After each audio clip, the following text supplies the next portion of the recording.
Well, if Spectaculars in the name, you know they're doing it up right, don't you? New Year's Eve downtown. The New Year's Eve Fireworks Spectacular, part of the Holiday Lights Festival. It's a big night for the city.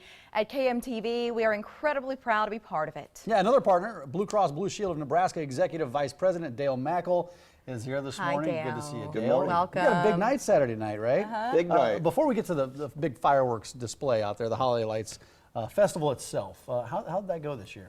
I think it went very well. You know, this has been a long-standing tradition now for the metropolitan Omaha area, and the citizens really get into it.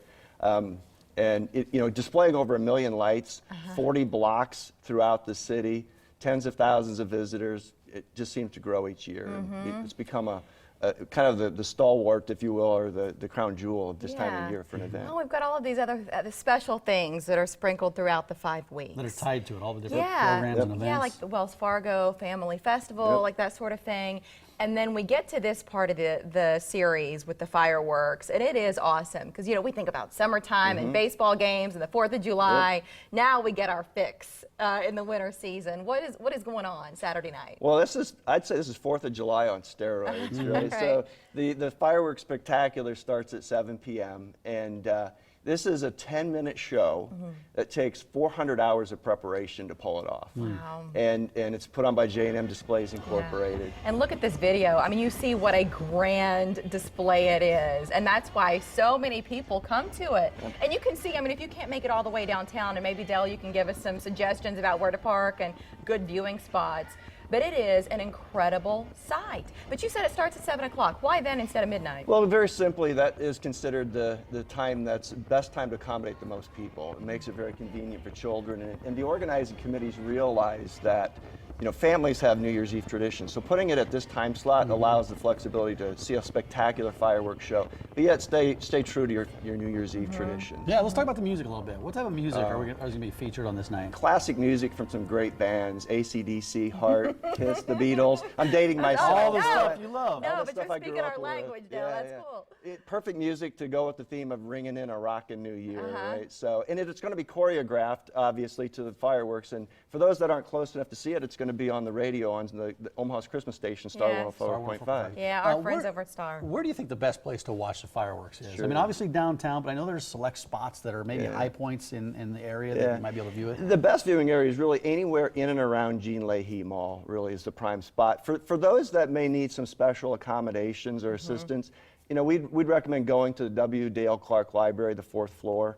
There'll be plenty of people there to help seat you inside with a spectacular view of the fireworks show. Yeah, so that's for better accessibility there. Maybe if you have little ones and you don't want to kind of worry about the crush of the crowd, then head to the library.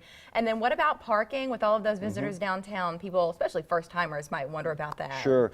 Again, if you get there early enough, there's street parking all around Gene Leahy Mall. The closest parking garages are on 9th and Farnam, and then the landmark parking garage on 13th and Farnam. But if you go to parkomaha.com, every parking option is out there, and it'll steer you where you need to go. Do you think, you called this 4th of July on steroids. Are you talking about the fireworks itself? And do you think this fireworks display is bigger than the 4th of July? I do. I mean, when you look at, there's 1,200 artillery shells involved in this.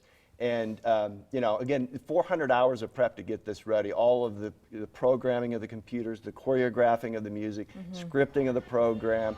It's an amazing event. Fireworks, choreographed again to Star 104.5. Also, a first for us at KMTV. You can watch the fireworks live on air, so the information there, and it all starts at 7 o'clock. But Dale, we've got some other activities. Even still, though the Holiday Lights Festival is winding down, there's still especially something, I don't know, to do downtown yet. What is it? The ice skating rink is still open, and that's actually going to be open through January 2nd. It is actually closed on New Year's Day. Admission is $5. Children under 5, it's free. But all the money raised goes to a great cause. It goes to the Food Bank of the Heartland in their effort to raise the equivalent of 1.4 million meals this year. So great cause, and it's at a new location this year. It's at 10th and Capitol. And it's a great cause. And listen, we're a little more than 48 hours away from what Dale says is the 4th of July on steroids, right? HolidayLightsFestival.org. And don't forget, you can watch the whole show live on KMTV right here on this station if you can't venture out on New Year's Eve. Thank Dale, you good to so see Have a much. great Thank New you. Year's. Enjoy Happy New yourself Year. on stage with the mayor. Absolutely. You've got to like to call it I a get to front row flip the seat. Is switch. even Yeah, there. that's You're the right. guy. Yeah, It's great. thanks a lot.